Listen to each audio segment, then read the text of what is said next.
Hello good evening everyone, सभी प्यारे बच्चों का आज के लेक्चर में मोस्ट वेलकम, जिसमें अपन क्वेश्चन प्रैक्टिस का सेशन शुरू करने वाले हैं based on application of derivative. तो एप्लीकेशन ऑफ डेरिवेटिव का लेक्चर आज शुरू करते हैं, जिसपे क्वेश्चंस हम लेंगे किस तरीके से जेईई मेंस में क्वेश्चंस पूछे जाते हैं। तो सबसे पहला क्वेश्चन देखो, इन दिस क्वेश्चन ये पूछा जा रहा है कि भैया पीस वाइज अगर मेरा फंक्शन डिफाइंड है X less than equal to -1 के लिए और एक्स ग्रेटर देन -1 के लिए k -2x और 2x + 3 रेस्पेक्टिवली अगर दिखाया गया है, तो भैया f has local minimum at x is equal to -1, यानी कि -1 पे वो लोकल मिनिमम दे रखा है। उसने बोला है अगर मिनिमम लोकल है तो बताइए k की पॉसिबल वैल्यू क्या होगी। अब इस क्वेश्चन में अगर जब उसने लोकल मिनिमम का टैग लगा दिया है इस क्वेश्चन के ऊपर, तो सिंपल सा लॉजिक ये बनता है भाई कि ये फंक्शन कॉन्टिन्यूस भी है और डिफरेंशिएबल भी है at x is equal to -1। समझ में आएगी नहीं यही बात? तो यहां से मैं क्या कह सकता हूं, यहां से मैं कह सकता हूं कि f ऑफ -1 बराबर होना चाहिए f ऑफ -1 प्लस के, क्योंकि दोनों में वैल्यू तो सेम आएगी तभी तो लोकल मिनिमम एग्जिस्ट करेगा ना। तो इस चीज को समझना बहुत जरूरी है कि अगर उसने लोकल मिनिमम डिफाइन कर दिया है x इक्वल टू -1 पे, तो ये दोनों वैल्यू सेम होना जरूरी है। तो यहां से हम कह सकते हैं भाई k -2 टाइम्स -1 ये बराबर होना चाहिए 2 इंटू -1 प्लस 3 के। बोलो ये चीज समझ में आई क्या?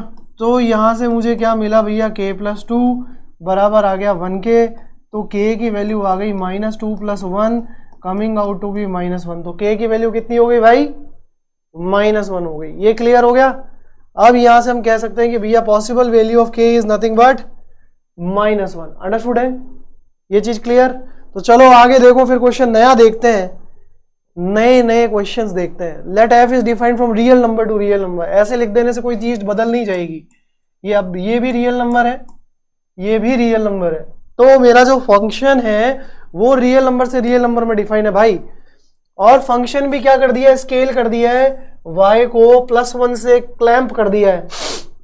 जो x³ का जो ग्राफ बनता है उसको क्लैंप करके +1 नया ग्राफ बन जाएगा। वो कह रहा है statement 1 the function f has local extremum at x is equal to 0। और दूसरा स्टेटमेंट है the function f is continuous and differentiable on real number and f-0। इसको वहीं लिख देते भाई, अलग से लिखने की कहाँ जरूरत थी, इतना पूरा लिखने वहीं जगह थी तो यहीं लिख देते भाई। f-0 कितना दे रखा है? 0 दे रखा है। अब चेक करना पड़ेगा कि भैया उसने लोकल एक्सट्रीमम की बात बोली है वो है भी कि नहीं। तो अब ये कंटिन्यूअस और डिफरेंशिएबल है, तो इसका मतलब ये है कि मैं इसका डिफरेंशिएशन फर्स्ट ऑर्डर डेरिवेटिव निकाल सकता हूँ। वो कितना आएगा? 3x²। और लोकल एक्सट्रीमम निकालने के लिए क्या करना पड़ेगा भाई? 0 के बराबर करना पड़ेगा। किसके बराबर करना पड़ेगा? Equate it to 0। From there you will get x is equal to 0। Yes और नो? अब मुझे x इज इक्वल टू 0 मिल गया। अब ये पता नहीं चल पा रहा कि भैया कल ही पढ़ाया था मैंने, क्या पढ़ाया था कि भैया जब मेरे को लोकल में एक्सट्रीमम मिले या लोकल जो भी वैल्यू मिल रही है मैक्सिमा मिनिमा की, वो तब लोकल मैक्सिमा मिनिमा होता है जब उसका सेकंड ऑर्डर डेरिवेटिव पॉजिटिव या नेगेटिव होगा, रेस्पेक्टिवली जो भी केस है। अगर मेरा लोकल मैक्सिमा मिल रहा है तो f'(x) यानी कि सेकंड ऑर्डर डेरिवेटिव क्या होना चाहिए? नेगेटिव। और अगर मेरा जो है लोकल मिनिमा मिल रहा है तो f'(x) क्या मिलना चाहिए? पॉजिटिव मिलना चाहिए। Second order derivative test positive होना चाहिए। तो यहां से चेक कर लेते हैं भाई डबल डिफरेंशिएशन क्या आ रहा है। इसका डबल डिफरेंशिएशन करेंगे तो भैया f'(x) मुझे 6x मिल रहा है, और अगर मैं 0 पुट करूं तो f'(0) मेरा 0 आ रहा है। तो ये तो पॉइंट ऑफ इन्फ्लेक्शन हो गया। क्या हो गया? x is equal to 0 is point of inflection. समझ में आएगी नहीं ये बात? ये क्या हो गया भाई? पॉइंट ऑफ इन्फ्लेक्शन है, लोकल एक्सट्रीमम नहीं है। समझ में आ गई ये बात? लोकल एक्सट्रीमम तब बनता है जब कोई वैल्यू जो भी f'(x) से हम निकाल रहे हैं क्रिटिकल पॉइंट, वो f'(x) में पुट करने पर या तो पॉजिटिव बने या नेगेटिव बने, 0 बन जाएगा तो वो लोकल एक्सट्रीमम नहीं, वो पॉइंट ऑफ इन्फ्लेक्शन बन जाएगा। ये फंडामेंटल क्लियर? तो इसका मतलब पहला स्टेटमेंट तो गलत है। दूसरा, the function F is continuous and differentiable on minus infinity से इन्फिनिटी, पॉलिनोमियल है, क्लैम्प्ड +1 है, तो इसके विदाउट अ सिंगल डाउट ये कंटिन्यूस और डिफरेंशिएबल फंक्शन है, ये तो पता है। अब आता है f' 0 0 होगा, वो तो दिख ही रहा है, f' 0 0 the function f is continuous and differentiable minus f' 0 is 0, नहीं f' 0 0 नहीं है, हाँ f' 0 तो 0 है, सॉरी।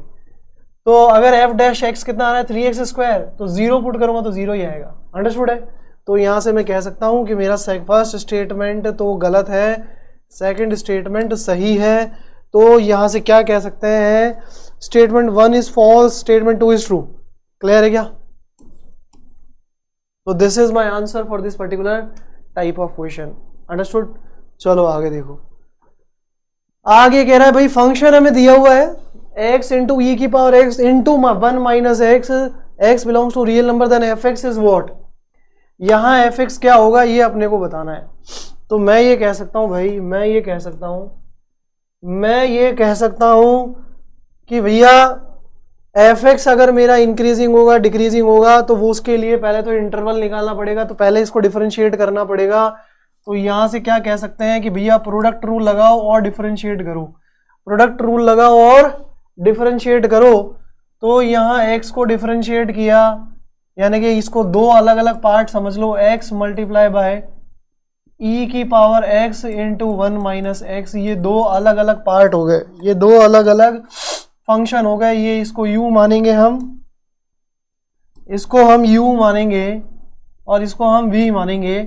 तो डिफरेंशिएशन के लिए, डिफरेंशिएशन के केस में अब जब मैं इसका डिफरेंशिएशन करूंगा तो यूवी रूल लगाऊंगा। मतलब अगर मेरे को f' निकालना होगा तो प्रोडक्ट रूल क्या कहता है, uv' प्लस vu', ऐसा बनेगा कुछ। अगर ऐसा कुछ बनेगा तो भैया मैं क्या कह सकता हूं, मैं कह सकता हूं कि f' कितना हो जाएगा भाई, u x का डिफरेंशिएशन कर लो या v का डिफरेंशिएशन कर लो, ऐसे कोई मैटर नहीं करना, होना तो दोनों को डिफरेंशिएट है। x का डिफरेंशिएशन 1 हो गया, x का डिफरेंशिएशन 1 हो गया, x का डिफरेंशिएशन 1 हो गया, और ये हो गया e की power x into 1 minus x, correct है क्या? प्लस प्लस अब इसको रखेंगे, इसका डिफरेंशिएशन करेंगे और उसको बाहर रखेंगे तो ये क्या बन जाएगा x, और इसका डिफरेंशिएशन क्या हो जाएगा, e की पावर x की तरह ही होगा, x इंटू 1 माइनस एक्स। और किसका डिफरेंशिएशन करेंगे फिर, x इंटू 1 माइनस एक्स का डिफरेंशिएशन करेंगे। तो x इंटू 1 माइनस एक्स का डिफरेंशिएशन क्या हो गया भाई, x into 1 minus differentiation of 1 minus x होगा हमारे पास, इसको हटा देते थोड़ी देर के लिए, यहाँ लिख देते हैं f' हो जाएगा uv' या vu' लिख लो, vu' प्लस uv', ठीक है। अब देखो x तो बाहर रहेगा, इसका डिफरेंशिएशन करेंगे तो e की पावर x की तरह करेंगे, तो e की पावर x का डिफरेंशिएशन e की पावर x होता है। अब ये हम लिखेंगे x इंटू 1 माइनस एक्स, क्या लिखेंगे, x इंटू 1 माइनस एक्स आपका क्या है, x इंटू 1 माइनस एक्स आपका x माइनस एक्स स्क्वायर है। तो अब इसका डिफरेंशिएशन क्या होगा, 1 माइनस 2x, क्या होगा भाई 1 माइनस 2x। ये चीज़ समझ में आई। यहाँ से अगर मैं ये कॉमन ले लूँ, लेट सपोज ये अगर कॉमन ले लिया जाए तो e की power x into 1 minus x मेरा कॉमन आ गया, अंदर क्या बच गया भाई, अंदर बच गया 1 plus x into 1 minus 2x। समझ में आई कि नहीं आई कहानी, ये अंडरस्टूड है क्या? अब इसको सिंप्लीफाई करेंगे। ये पूछ रहा है भैया कि ये लेस देन होगा ग्रेटर देन होगा, उसी के हिसाब से इंक्रीजिंग और डिक्रीजिंग होगा। तो सबसे पहले इसको सिंप्लीफाई करते हैं, तो ये बन गया 1 plus x minus 2x square, yes sir no. ये चीज़ समझ में आई कि नहीं आई? अब मैं अगर यहाँ से माइनस कॉमन ले लूँ तो माइनस कॉमन लेने पे कितना हो गया भैया, x minus 2x square e की power x into 1 minus x, और ये बन जाएगा हमारे पास 2x square minus x minus 1। ये मेरा f' आ गया भाई, फाइनली आ गया क्या बच्चों, फाइनली? हाँ finally we are getting this particular expression for in terms of f'। अब यहाँ से मेरे को पता है कि भैया ये एक्सपोनेंट और एक्सपोनेंट तो हमेशा पॉजिटिव होता है, इंक्रीजिंग होगा कि डिक्रीजिंग होगा, इसके लिए पहले इसका मिडिल टर्म स्प्लिटिंग होगा। तो मैं यहाँ से एफ डैश एक्स क्या निकाल लूँ, माइनस टाइम्स ई की power x into one minus x, और ये मिडिल टर्म स्प्लिट करके क्या लिख सकते हैं भैया, 2x माइनस 1 या 2x plus 1 into x minus 1, यही आएगा। प्लस का x माइनस का 2x आ रहा है मेरा आंसर। अब ये अगर ग्रेटर देन 0 है, f डैश x अगर ग्रेटर देन 0 है, f डैश x अगर ग्रेटर देन इक्वल टू 0 है, तो ये इंक्रीजिंग होगा। चेक करते हैं, इस पे तो कोई फर्क पड़ेगा नहीं। तो minus times e to the power x into one minus x multiply by 2x plus 1 multiply by x minus 1 क्या होना चाहिए, ग्रेटर देन इक्वल टू 0 होना चाहिए। माइनस का साइन है, मल्टीप्लाई कर देंगे तो इनइक्वालिटी का साइन चेंज हो जाएगा। तो यहाँ से मैं क्या कह सकता हूँ, x की वैल्यू क्या आ जाएगी, बिलोंग करेगा किसको, -1/2 से 1 को। बोलो आया कि नहीं आया समझ में। कब, इंक्रीजिंग के केस में, इंक्रीजिंग के केस में -1/2 से 1। अब डिक्रीजिंग का केस भी देख लेते हैं। डिक्रीजिंग के लिए एफ डैश एक्स क्या होना चाहिए, लेस देन इक्वल टू 0 होना चाहिए। उस केस में भाई साहब ई की power minus times x into 1 minus x multiply by 2x plus 1 multiply by x minus 1 is less than equal to 0 होना चाहिए। तो माइनस से मल्टीप्लाई कर दिया, तो यहाँ से रिजल्ट ये आ गया भैया, x बिलोंग करेगा ओपन इंटरवल माइनस इन्फिनिटी से -1/2 क्लोज इंटरवल यूनियन 1 से इन्फिनिटी, दैट्स इट। इस केस में ये क्या करेगा भाई, डिक्रीजिंग करेगा, ये डिक्रीजिंग होगा। समझ में आएगी नहीं आई बात। तो इस तरीके से आप लोगों को इंक्रीजिंग डिक्रीजिंग के क्वेश्चंस को फाइनलाइज करना है। यस सर नो, तो आंसर क्या हो गया भैया, वो तो आ नहीं सकता। इंक्रीजिंग होगा -1/2 से 1, डिक्रीजिंग उसमें होगा, डिक्रीजिंग का कोई इंटरवल इसके अंदर मेंशन नहीं है, तो हमारा आंसर फाइनल हो गया, that is option B. Clear है ये बात। चलो आगे देखो, आगे कह रहा है भैया द रियल नंबर के for which the real number के for which the equation has two distinct real roots on 0 to 1 के दो रूट्स होने चाहिए। मेरे को पता है ये क्यूबिक इक्वेशन है। कैसी इक्वेशन है, क्यूबिक इक्वेशन। और क्यूबिक इक्वेशन डेस्कार्टे क्या कहता है कि कम से कम एक, क्योंकि ऑड पावर है, एक रूट तो एग्जिस्ट करेगा at least. You according to Descartes according to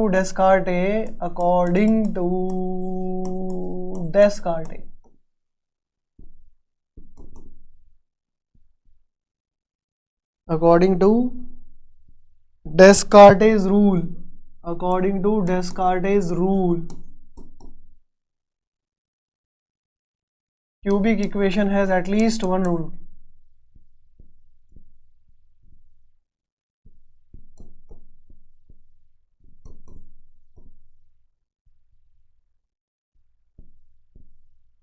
तो मतलब कितना हो गया, एक रूट तो कम से कम होगा, एक से ज्यादा यानी कि 3 भी हो सकते हैं, दो होंगे, दो का कोई प्रोसीजर नहीं है।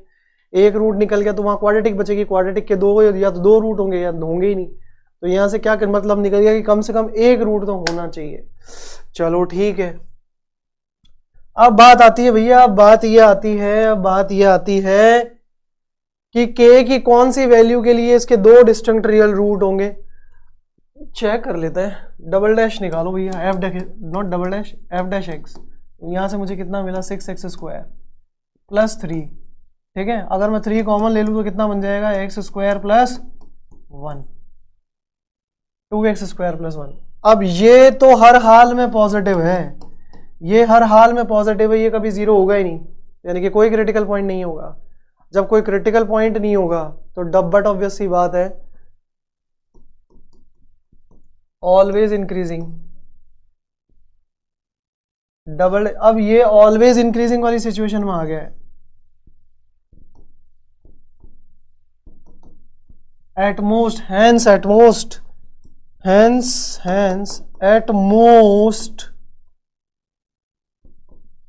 one root। अब वो एटलीस्ट कह रहा है, आप एटमोस्ट प्रूफ करके दिखा रहे हो। hence using these two I can say using these two fundamentals, इसके थ्रू और इसके थ्रू कंक्लूजन ये निकलता है, hence exactly one root।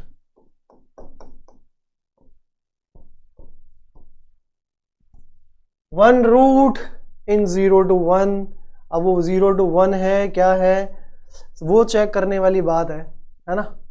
कि ये 0 से 1 में देगा कि नहीं देगा एग्जैक्टली 1 रूट, वो इंपॉर्टेंट है। तो मैं देखना चाहता हूं ये इंक्रीजिंग फंक्शन है। अब इंक्रीजिंग फंक्शन के हिसाब से अगर बात की जाए तो ये रियल नंबर के दे रखा है, तो एफ ऑफ जीरो हमारे पास के आ रहा है और एफ ऑफ 1 हमारे पास कितना आ रहा है के प्लस 5। यस और नो? तो मैं ये मान के चलूं कि एफ ऑफ 0 और एफ ऑफ के की वैल्यू, एफ ऑफ 1 की वैल्यू के हिसाब से अगर लेके चलें तो के के ऊपर डिपेंड करता है कि ये भैया 0 हो पाएगा कि नहीं हो पाएगा। अगर मान लो के 0 हो गया उस केस में तो डायरेक्ट ही 0 है, और अगर के 0 नहीं हुआ तो मैं ये कह सकता हूं कि भैया ये जो बोल रहा है एटमोस्ट 1 रूट और एटलीस्ट 1 रूट का केस, यानी कि एग्जैक्टली 1 रूट हमें मिला, लाइज बिटवीन 1 and 2। हाँ, तो हमारे पास एग्जैक्टली 1 रूट आ गया, लेकिन क्वेश्चन हमने देखा नहीं ढंग से। द रियल नंबर के for which 2x³ + 3x + k has 2 distinct real root, ये 2 की बात कर रहा है जो कि एग्जिस्ट नहीं करेगा, एग्जिस्ट नहीं करेगा, क्योंकि वो 2 डिस्टिंक्ट रियल रूट्स की बात कर रहा है। किसकी बात कर रहा है भैया? 2 डिस्टिंक्ट रियल रूट्स की बात कर रहा है। इसलिए हम कह सकते हैं कि 2 डिस्टिंक्ट रियल रूट एग्जिस्ट नहीं करेंगे। क्यों नहीं करेंगे? क्योंकि हमारे पास में एग्जैक्टली एक ही रूट आ रहा है। ठीक है, समझ में आ गई कहानी? चलो आगे। The surface area of the sphere of radius r is increasing uniformly at the rate of 8 cm² per second. Then the rate of change of its volume. Rate of change of volume कितना बनने वाला है ये बताओ। तो यार कुल मिला के बात इतनी सी है, सरफेस एरिया ऑफ स्फीयर कितना दे रखा है वो हमें पता होता है। That is surface area of sphere can be written as 4πr²। Yes sir? इसके बाद वो कह रहा है कि the surface area of the sphere of radius r is increasing at the rate of 8 cm² per second। Then the rate of change of volume, volume का rate of change क्या है? वॉल्यूम का रेट ऑफ चेंज क्या है ये बताओ। तो मैं dv/dt अगर निकालने बैठा तो 4/3 पाई तो ठीक है, r³ का डिफरेंशिएशन 3r² और dr/dt आ जाएगा। बोलो यहां तक क्लियर है क्या? तो यहां से ds/dt अगर मैं निकालूं तो ds/dt कितना हो गया? वो हो गया 8πr dr/dt। Yes sir? और यहां से rate of change of surface area कितना दे रखा है भैया? 8 cm² per second दे रखा है, तो इसको 8 के इक्वेट कर दो। 8 से 8 कैंसिल हो जाएगा। dr/dt की वैल्यू हमारे पास कितनी आ जाएगी? वो आ जाएगी 1/πr। Can I substitute this value here? Yes. तो 3 से 3 कटा, ये बच गया 4πr²। dr/dt हो गया 1/πr। पाई से पाई कैंसिल, और यहां से हम कह सकते हैं कि r से पावर रिड्यूस हो गई 1 टाइम। फाइनली हमारे पास वैल्यू कितनी आ गई? 4r। कितनी आ गई भाई? 4r। वो कह रहा है कि the rate of change of volume is proportional to, तो dv/dt रेडियस के बराबर आ गया। तो मैं ये कह सकता हूं implies dv/dt is proportional to r, proportional to r। इस तरीके से आप लोगों को क्वेश्चन का सॉल्यूशन निकालना है when the question is given for application of derivative. ठीक है, ये चीज समझ में आई? नेक्स्ट क्वेश्चन बड़ा ही important question 2013 JEE mains online के अंदर आया हुआ है। यहाँ क्वेश्चन वही लिए हैं जो सिलेबस को पिन करके चल रहे हैं, ऐसा नहीं कि कोई भी क्वेश्चन उठा के कुछ भी लिख दिया। समझ में आई कि नहीं आई बात? तो समझना भैया, the cost of running a बस फ्रॉम ए टू बी। ए कोई प्लेस है, बी कोई प्लेस है, ए से बी तक बस रन करने की कॉस्ट किस फॉर्मेट में है? कॉस्ट आ रही है सी AV + B/V, जहां V वेलोसिटी है बस की, वेलोसिटी स्पीड मान लो km/h is the average speed of the bus, where the bus travels at 30 km/h, the cost comes out to be 75। Speed ज्यादा करते ही कॉस्ट क्या हो जा रही है? कम हो जा रही है। Then the most economical cost, economical speed, economical speed का मतलब मिनिमम कॉस्ट की बात कर रहा है। इकोनॉमिकल स्पीड का मतलब क्या होता है? इकोनॉमिकल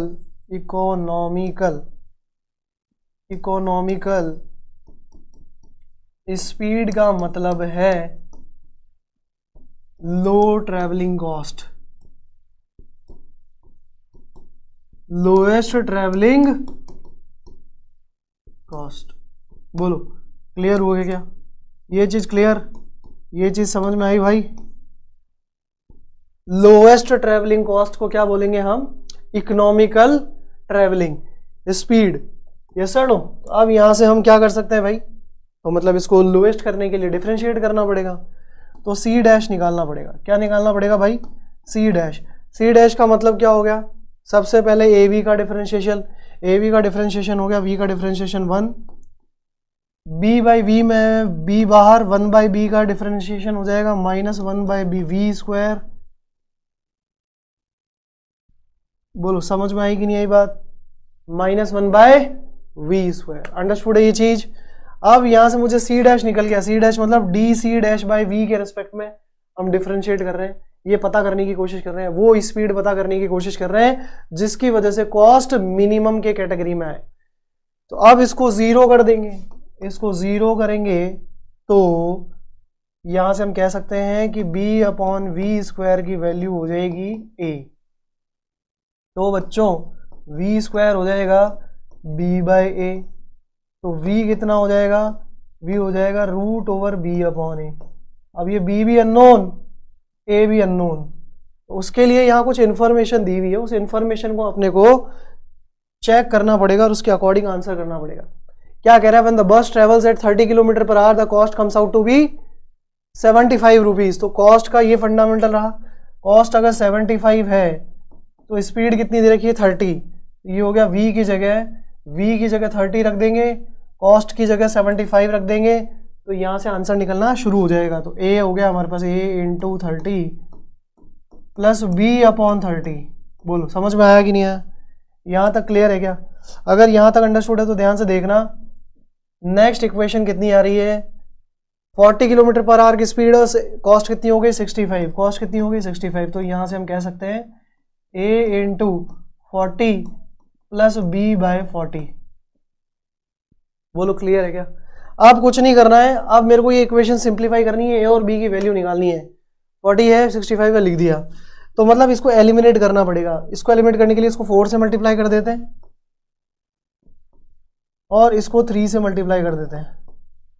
4 से मल्टीप्लाई करेंगे तो ये कितना हो जाएगा भैया? 300। ये कितना हो जाएगा? ये हो जाएगा 120a प्लस 4b अपॉन 30। इसको भी सिंप्लीफाई करेंगे तो कितना आ जाएगा भैया? इसको सिंप्लीफाई करेंगे तो ये आ जाएगा हमारे पास 3 से मल्टीप्लाई करने पर 195 इज इक्वल टू 3 4 जा 12 120a plus 3b bye 40। Clear है क्या? यहां तक कोई डाउट? समझ में आया कि नहीं आया? अब इंपॉर्टेंट क्या बनता है? सब्ट्रैक्शन। a को एलिमिनेट कर दो, a को एलिमिनेट कर देंगे तो यहां से ये सब्ट्रैक्ट करने के बाद सिचुएशन कुछ ऐसी आई और हमने अब इसको सिंप्लीफाई कर लिया। 300 में से 195 माइनस किया, कितना आ गया भाई? अब 4b, ये हो गया 4b upon 30 minus 3b upon 40 is equal to 105। Simplify करो, एलसीएम लेके सॉल्व करेंगे तो 30 और 40 का एलसीएम कितना आएगा? 120 आएगा ना? ये हो जाएगा 120, ये हो गया 16b, ये हो गया हमारे पास में 9b is equal to 105। 7b आएगा तो b की वैल्यू कितनी हो जाएगी? b की वैल्यू हो जाएगी 120 into 105 divided by 7। 7 15 times cancel करेगा, ये आ जाएगा 1800। यस और नो? समझ में आया कि नहीं आया? तो 120 को 15 से मल्टीप्लाई करोगे तो कितना आएगा भाई? 1800। क्लियर है? अब देखो ये b की वैल्यू आ गई, किसी भी एक इक्वेशन में पुट करके अपने को a निकालना है, तो a यहां से कितना हो जाएगा? a अगर मैं निकालना चाहूं तो a इंटू 30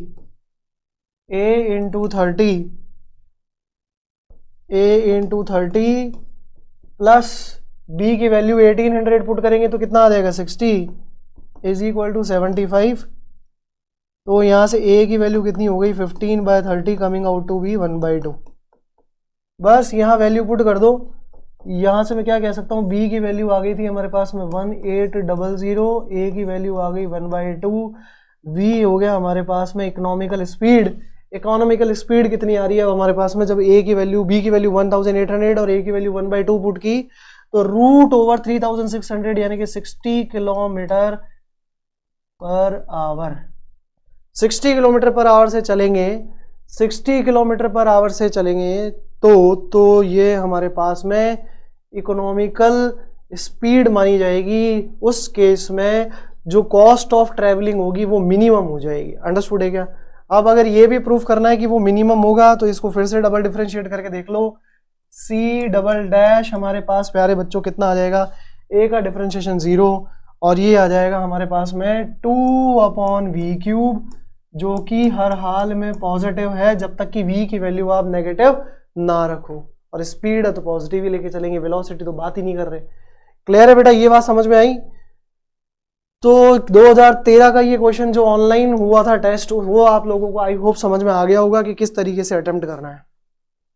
ठीक है, कुछ नहीं है, सबसे पहले जो दिया हुआ है उसके ऊपर प्रोसेस करो, थिंकिंग लो।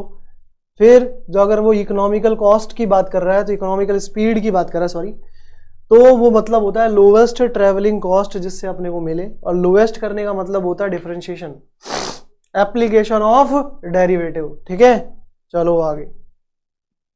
अब देखो क्वेश्चन क्या कह रहा है बच्चों, क्वेश्चन कह रहा है हमारे को consider a quadratic equation, consider a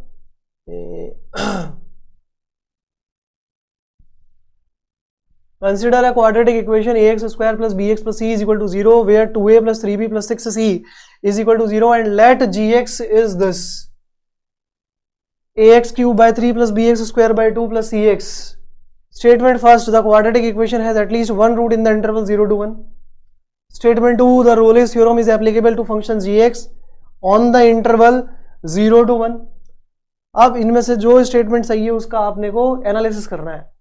तो सिंपल सा लॉजिक है, दिया क्या है, कंसीडर क्वाड्रेटिक, ये क्वाड्रेटिक इक्वेशन दे रखी है जिसको 0 के बराबर दिया हुआ है, और दूसरा ये कंडीशन दी हुई है जो 0 के बराबर दी हुई है, और वो कह रहा है लेट gx इज दिस। हमारा जो gx है वो कुछ ये है, हमारा gx क्या है भैया, ये कुछ है। आ रहा है कि नहीं आ रहा समझ में? ये हमारा gx है बेटा। अगर ये हमारा gx है, अब वो कह रहा है पहला statement the quadratic equation has at least one root in the interval, तो उसके लिए क्या होना चाहिए, रोलेस थ्योरम होनी चाहिए। रोलेस थ्योरम क्या कहती है, डिफरेंशिएबल हो और कंटिन्यूअस हो। Since polynomial is differentiable and continuous, since polynomial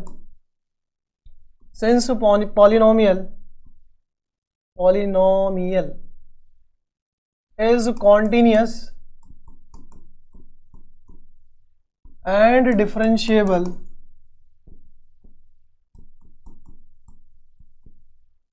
in 0 to 1,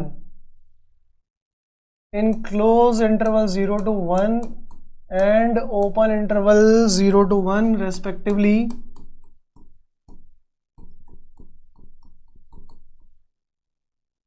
तो मैं यहां से क्या कह सकता हूं भाई, मैं यहां से कह सकता हूं अगर ये कॉन्टिन्यूस और डिफरेंशिएबल है तो एक थर्ड कंडीशन और आती है कि क्या g ऑफ 0 g ऑफ 1 के बराबर होना चाहिए। g ऑफ 0 यानी कि g of a g of b के बराबर होना चाहिए, g of a g of b के बराबर होना चाहिए कि नहीं होना चाहिए। ये भी तो रोलेस की कंडीशन ही है। कहने का मतलब implies g of 0 g of 1 के बराबर होना चाहिए। तो g ऑफ 0 निकालते हैं, g ऑफ 0 कितना आया, g ऑफ 0 आया 0, g ऑफ 1 निकालो, g ऑफ 1 कितना आया हमारे पास में a/3 plus b/2 plus c।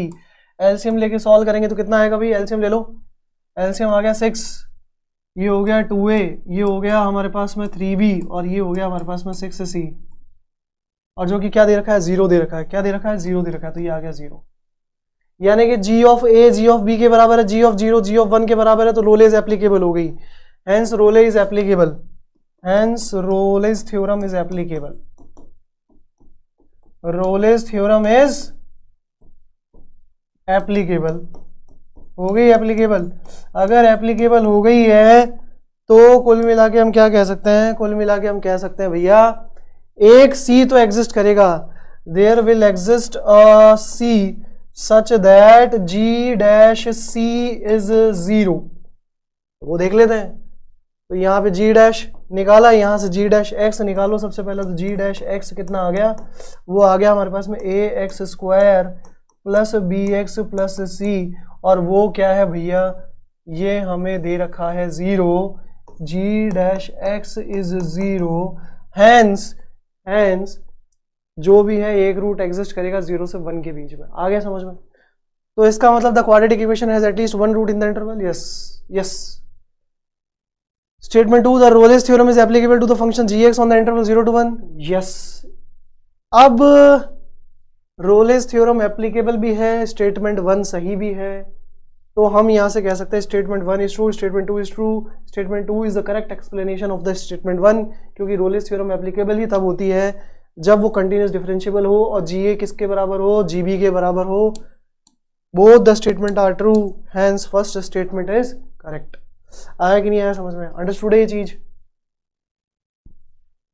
अब देखो बेटा, करो फटाफट से ये क्वेश्चन सभी बच्चे, 1 मिनट दीजिएगा।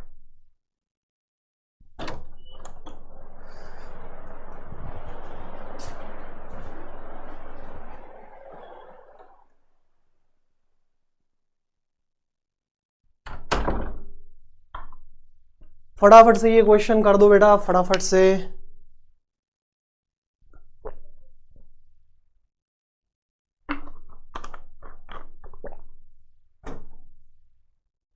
Spherical balloon is being inflated, मतलब पंप करके उसे भरा गया है बलून को। किस रेट से भरा गया है? 35 सेंटीमीटर क्यूब पर minute. The rate at which the rate of increase in the surface area of the balloon when it's diameter is 14 centimetre. उसका डायामीटर क्या है भाई?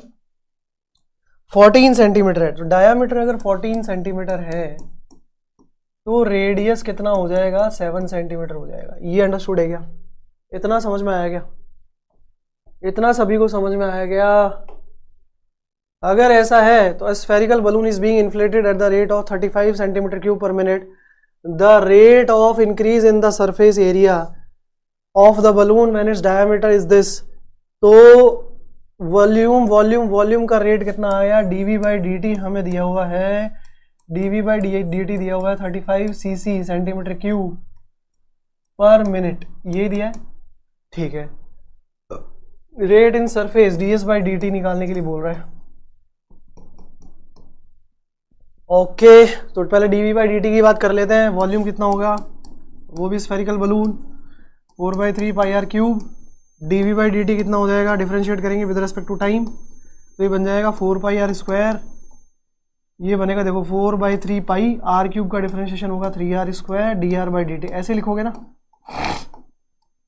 अगर ऐसे लिखेंगे तो ये आ गया हमारे पास में 3 से 3 cancel, 4 pi r square dr by dt। अब dv बाई dt कितना दिया हुआ है? 35, तो dr बाई dt कितना आ जाएगा हमारे पास? dr बाई dt आ जाएगा भाई 35/4 पाई आर स्क्वायर। यस और नो? यहाँ पुट कर दें ds बाई dt निकालने के लिए, तो ds बाई dt क्या होगा? उसके लिए पहले s बताना पड़ेगा। s क्या होगा भाई? 4 पाई आर स्क्वायर। तो ds बाई dt कितना हो जाएगा? ds बाई dt बनेगा हमारे पास 8 पाई आर dr बाई dt। बोलो क्लियर हुआ कि नहीं हुआ? अगर यहाँ तक अंडरस्टूड है तो बस कुछ नहीं करना, अब dr बाई dt की वैल्यू रखनी है। dr बाई dt वहाँ रख देते हैं, तो ये हो गया 8 पाई आर dr बाई dt यानी कि 35/4 पाई आर स्क्वायर। पाई से पाई कैंसिल, 4 2 जा 8 कैंसिल, r से स्क्वायर कैंसिल, तो ये आ गया हमारे पास में 70/r। कितना आ गया भाई? 70/r। r कितना है? 7 है, तो 7 यहाँ पुट करो, 70/7 is comes out to be 10 centimetre. Yes sir no? सब यूनिट चेक कर लेना, सेंटीमीटर में गिवन हो, आंसर हो जाएगा 4th। तो समझ में आया किस तरीके से क्वेश्चन करना? पहले इन्फो लिखो। मैक्सिमम टाइम्स मिस्टेक इसी वजह से होती है कि हम गलत इन्फॉर्मेशन पुट कर देते हैं। आंसर और फंडामेंटल हमें बहुत अच्छे से आ रहा होता है। जब आंसर आ रहा है हमारा ढंग से, सिर्फ हमें लिखना है, यही तो है कि भैया इन्फॉर्मेशन दे क्या रखी है। करेक्ट इन्फॉर्मेशन प्लेस करने पर आंसर सही आएगा, ऐसा नहीं है गलत आएगा। फंडामेंटल आपका पढ़ा हुआ होता है, ठीक है? समझ में आया? देखो अब कह रहा है भाई, क्या कह रहा है? Let f1 is -2 f dash x is equal to 4.2 for x belongs to 1 to 6। The possible value of f6 कितनी होगी और वो किस इंटरवल में लाई कर रही होगी? तो समझना बच्चों इसका क्या तरीका है, इसका एक बहुत सिंपल मेथड है, सिंपल तरीका है। वो क्या है, आपको f1 माइनस 2 दे रखा है और f डैश x बोल रहा है 4.2 से बड़ा है, यानी कि अब f डैश x का लिंक होना चाहिए f ऑफ 1 से, और ये जो वैल्यू दे रखी है, ये डोमेन दे रखा है 1 to 6 इससे। तो मुझे पता है कि limit x tends to 0 f dash x भी delta y by delta x के बराबर हो जाता है, यानी कि y2 माइनस y1, यानी कि f ऑफ x माइनस f of a for a small change it is equal. Yes और नो? तो यहां से मैं क्या कह सकता हूं, यहां से मैं कह सकता हूं कि f x minus f of a वो किसके बराबर हो जाएगा, x minus a into f dash x के बराबर हो जाएगा। बोलो यहां तक समझ में आया? ये चीज हम कह सकते हैं, limit x tends to a, limit x tends to a, f dash a is always equal to f of x minus f of a upon x minus a. Correct? तो बेटा समझने वाली बात क्या है, उस केस में हमें इसको सॉल्व करना है, एफ ऑफ एक्स हमें निकालना है F of A plus x minus a into f dash x को बराबर करके। ये सर यहां से समझ में आ गई कहानी। अब एफ ऑफ एक्स किसके, अब देखो यहीं से कहानी शुरू होती है हमारे आंसर की। एफ ऑफ 1 दे रखा है ना, और f डैश एक्स 4.2 से बड़ा बताया है। तो बराबर के केस में भी लाई करें तो greater than equal to x, अगर मैं मान लेता हूं कि ये greater than equal to x है, तो f डैश एक्स अगर ग्रेटर देन इक्वल टू 4.2 है तो ये भी ग्रेटर देन इक्वल टू 4.2 ही होगा। तो रुको, शुरू से लेके चलते हैं, नहीं तो फिर गड़बड़ हो जाएगी। ग्रेटर देन इक्वल टू क्या होगा, 4.2 होगा। अब इसको मल्टीप्लाई करें तो क्या हो जाएगा, f of x माइनस f of a is coming out to be x minus a greater than equal to, अब यहां ये कंसिडर करके चल रहे हैं कि x a से बड़ा है, तो मल्टीप्लाई करेंगे तो क्या हो जाएगा, greater than equal to 4.2 into x minus a हो जाएगा। यहां से हमें f डैश x जो वो तो रख ही दिया हमने, is greater than equal to f of a plus 4.2 into x minus a, ये बन जाएगा। बोलो ये चीज समझ में आई? यहां तक क्लियर है क्या? सबसे पहले क्या किया हमने, मतलब चेंज इन एक्स या चेंज इन एफ एक्स किससे इंडिकेट किया, f of x minus f of a upon x minus a, यानी कि delta y by delta x से रिप्लेस किया। अब हमें पता है उसकी वैल्यू 4.2 से बड़ी है, तो greater than equal to 4.2 equate करके हमने इसको सिंप्लीफाई कर लिया। एक्स ग्रेटर देन ए होना चाहिए तभी ये इनइक्वालिटी से मल्टीप्लाई हो पाएगा, अदरवाइज ये इनइक्वालिटी का साइन चेंज कर देगा। अगर लेस देन ये 0 हो गया या नेगेटिव हो गया तो हम ये कह सकते हैं f of x minus f of a 4.2 into x minus a आ गया, एफ ऑफ ए उधर ले गए हम। अब एक्स और ए क्या रखना है वो इंपॉर्टेंट है। हमें किसकी वैल्यू चाहिए, एफ ऑफ 6, तो एक्स की जगह क्या रखेंगे 6 और ए की जगह क्या रखेंगे हम, वो देखना है कि हमें वैल्यू किसकी दी गई है, दैट इज एफ ऑफ 1 की वैल्यू दी हुई है, तो यहाँ 1 रखेंगे, वहां 6 माइनस 1 हो जाएगा। तो पुट करो x की जगह 6, a की जगह 1, तो f of 6 greater than equal to f of 1 plus 4.2 into 6 minus 1, ये हो जाएगा हमारे पास सॉल्यूशन। अब ये देखो f ऑफ 6 की ही वैल्यू तो पूछ रहा था बेचारा, f ऑफ 1 कितना दिया हुआ है, f ऑफ 1 दे रखा है -2 प्लस 4.2 इंटू 5 कितना हो जाएगा 21, तो f ऑफ 6 की वैल्यू किससे बड़ी आ गई भाई, ग्रेटर देन इक्वल टू आ गई 19। तो f of 6 greater than equal to 19 का क्या मतलब है, 19 या उससे बड़ा होना चाहिए। 19 और उससे बड़ा कौन सा है भाई, थर्ड ऑप्शन। हाँ यहाँ थोड़ी सी गलती है, गलती को मैं रेक्टिफाई कर देता हूँ। ये ओपन इंटरवल आएगा, क्लोज इंटरवल थोड़ी लगता है इन्फिनिटी पे भाई। तो 19 से इन्फिनिटी ये बनेगा थर्ड ऑप्शन। आया क्या बेटा समझ में, ये चीज क्लियर हुई, अंडरस्टूड है। चलो नेक्स्ट क्वेश्चन देखो, the Rolle's theorem holds for the function. इस थ्योरम जो रोलेस थ्योरम है वो इस फंक्शन के लिए होल्ड कर रही है इन द इंटरवल -1 से 1 for the point c is equal to 1/2, then the value of 2a plus b क्या होगी।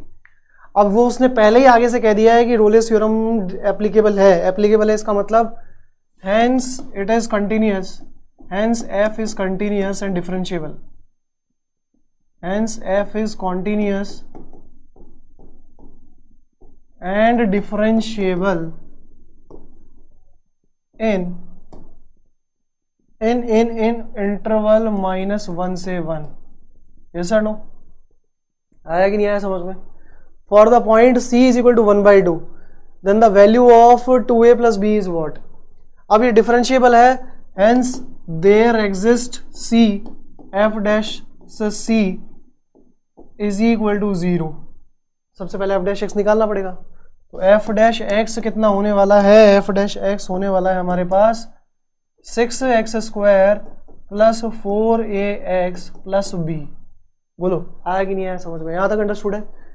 अब देखना बेटा देखना, वो कह रहा है c की वैल्यू 1/2 है उस केस में, यहाँ c कितना दे रखा है? 1/2 दे रखा है, तो यहाँ f डैश c 0 हो जाना चाहिए, यानी कि f डैश 1/2, f डैश 1/2 निकालेंगे 6 इंटू 1/2 का square plus 4a into 1/2 plus b क्या हो जाना चाहिए? 0 हो जाना चाहिए भाई।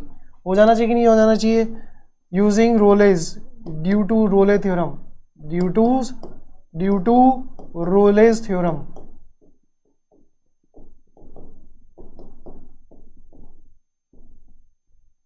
आया कि नहीं आया समझ में?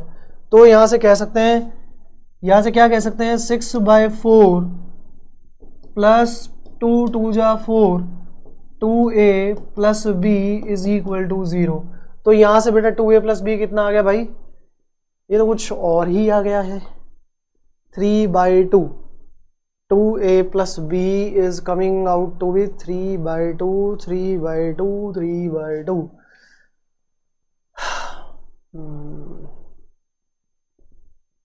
क्या किया जाए, क्या किया जाए? c की वैल्यू 1/2 पुट की है, 6x² प्लस 4ax, 2 से 2 कैंसिल, 2a प्लस b बिल्कुल आ रहा है, and the value of okay 3 2 जा 6x² हो गया, 2 2 जा 4ax हो गया, प्लस b आ गया, x की वैल्यू 1/2 की, तो ये तो 2a प्लस b हो गया, 1/4 तो ये होता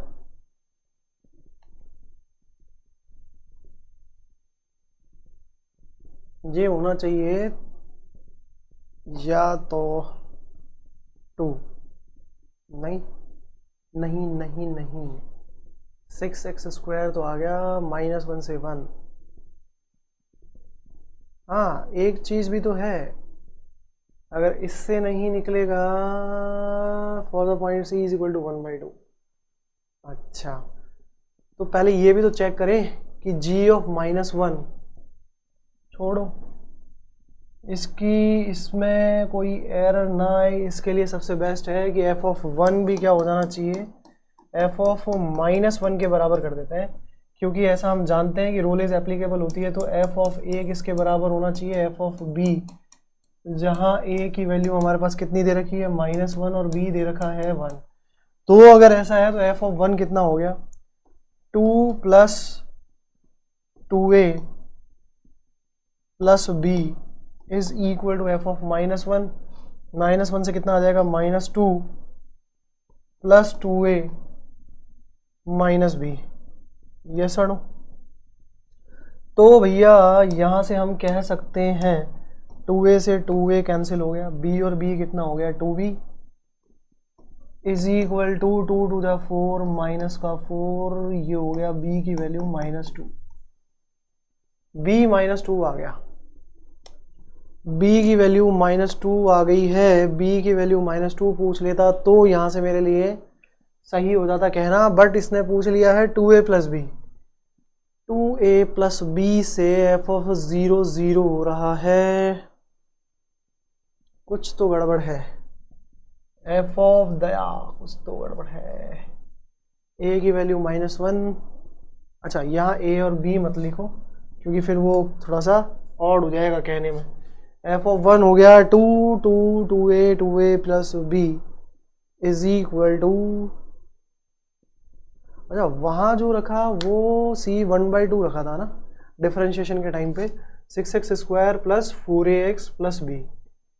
अच्छा 4ax, x की जगह 1/2, वहाँ से तो सीधा ही आंसर आ रहा है।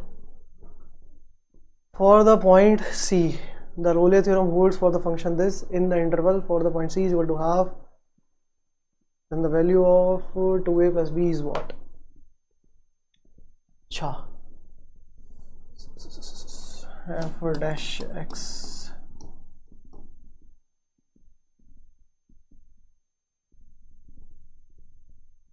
(6x square plus 4ax plus b) f dash x को किया जाए 0, तो 4ax 6x square plus 4ax plus b 0 कब होगा?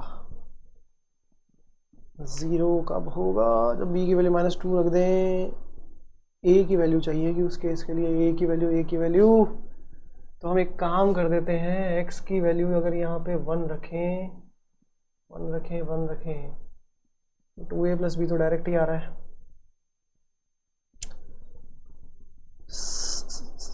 अच्छा, बोल भी रहा है for the point c is equal to 1/2, तो c f डैश c 1/2 अगर दे रखा है तो 0 होना चाहिए। f डैश 1/2 बेटा अगर इसको रख देते हैं तो 0 होना चाहिए, और वो 0 होना चाहिए, तो ये यहाँ थोड़ा पॉइंट में गड़बड़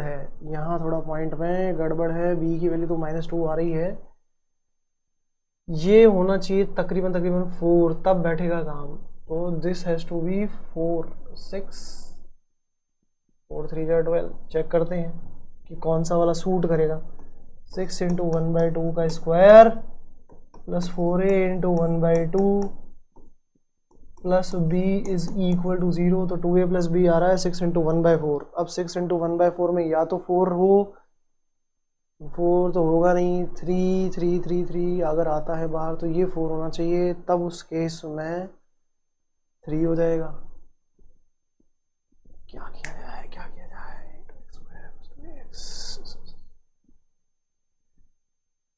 4x स्क्वायर भी कर दें तो x की वैल्यू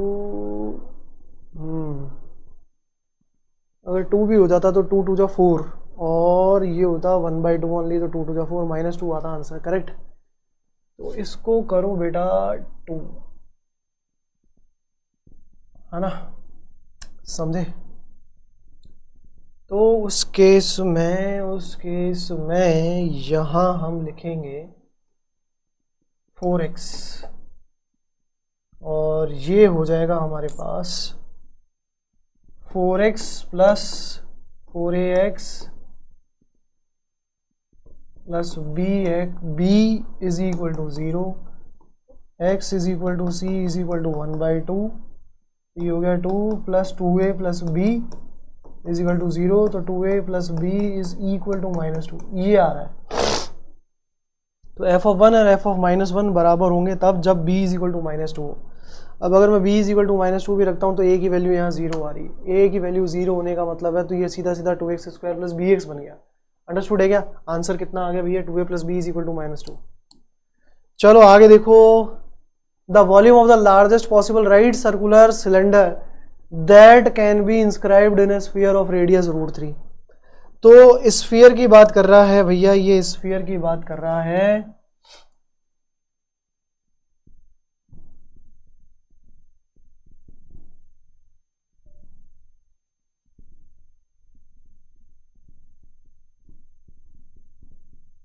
यहां से हम कह सकते हैं इसको इस तरीके से बना देता है स्फीयर।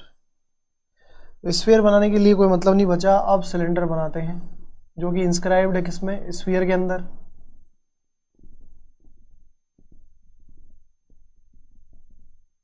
आया कि नहीं आया समझ में? क्लियर हुआ? तो ये सिलेंडर है जो इस राइट सर्कुलर सिलेंडर जो है वो किसमें इंस्क्राइब्ड है भैया? स्फीयर में इंस्क्राइब्ड है। और रेडियस कितनी है उसकी? रेडियस हम यहां मान लेते हैं, रेडियस है इसकी r √3 है, ठीक है। तो सिलेंडर की रेडियस को स्मॉल r मान लेते हैं और h 90 डिग्री का रिलेशन होल्ड करेगा, तो पाइथागोरस थ्योरम से क्या कह सकते हैं? r² plus h² is equal to capital R²। अब वो कह रहा है the volume of the largest possible cylinder, volume कितना हो जाएगा? πr²h, किसका? सिलेंडर का। अंडरस्टूड है? अब यहाँ दो वेरिएबल है, r भी और h भी, तो वहां से कांस्टेंट के फॉर्मेट में इसको रिप्रेजेंट करके लिख सकते हैं, पाई आर स्क्वायर की वैल्यू क्या हो जाएगी, capital R square minus H square into H. अब देखो अब एक ही वेरिएबल है, बाकी तो कांस्टेंट है। वेरिएबल कौन हो गया, सिर्फ और सिर्फ स्मॉल एच। तो ये हो जाएगा pi capital R square into h minus pi h cube. अब लार्जेस्ट करना है तो d v by d h निकालना पड़ेगा, जो बन जाएगा pi r square minus 3 pi h square. आया कि नहीं आया समझ में, यहाँ तक अंडरस्टूड है। अब समझना भैया, यहाँ से समझना क्या होगा। अगर √3 में रख दूं और h की बात कर रहा है, the volume of the largest possible right circulation that can be inscribed in a sphere of radius √3। Radius कितनी है भैया, √3 है आपकी, तो यहाँ √3 रख दोगे और ये एच स्क्वायर फंस रहा है हमारे पास, है ना। लार्जेस्ट करना है सिलेंडर और हमारे पास में वैल्यू आ गई है pi r square minus 3 pi h square, है ना। Volume of largest possible cylinder.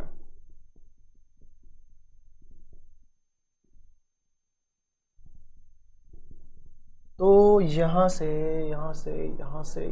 क्या लिखा जा सकता है, dv upon d h. Pi r square में √3 की वैल्यू तो 3 पाई हो गया, ये है 3 पाई एच स्क्वायर।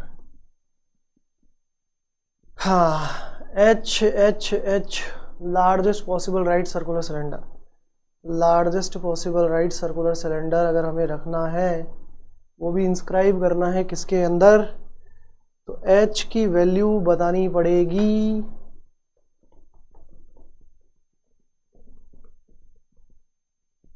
क्या लिखा जाए, H square H square H square H square H square.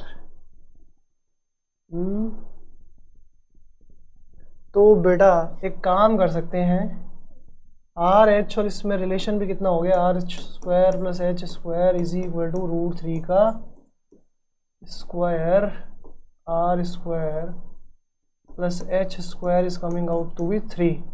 Small r नहीं दे रखा ना, the volume of the largest possible right circular cylinder, largest possible. हाँ अब जब उसने लार्जेस्ट पॉसिबल बात की है तो dv बाई डी एच क्या होना चाहिए, 0 भी तो होना चाहिए। Yes, hence for largest cylinder, for